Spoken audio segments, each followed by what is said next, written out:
YouTube, what's going on today, man? Listen, last weekend we shot Diablo action pistol out in Concord. Haven't shot there in about 10 years.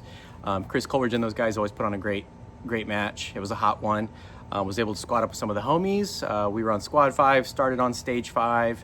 Overall, we did 7th overall in LO, but I did come away with first place in A class limited optics. So really pleased with that. I think it was Greg Fittis and Scott Hammer were number 1 and 2 for the day for limited optics. Shout out to those guys. Almost had a stage win on stage 2, which was my 3rd stage. RO got in the way. Should have just asked for the reshoot and gone from, turned up the speed a little bit. Overall, I think the theme was I should have shot faster on almost every single stage. More urgency, more aggression, and I think I would have placed better yet amongst the top 7. Beyond that, had a little bit of holster issue.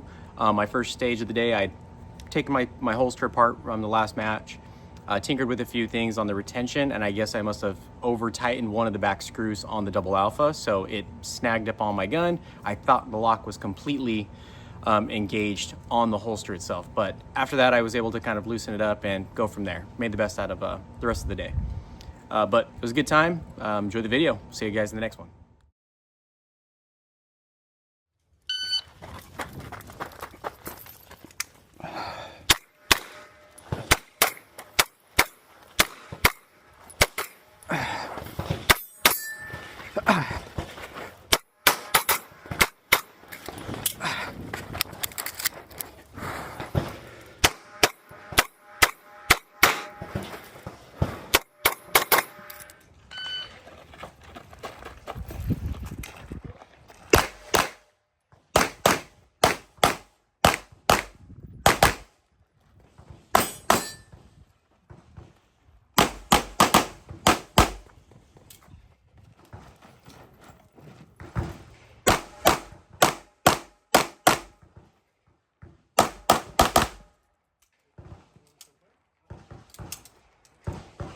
Range is clear, 2363.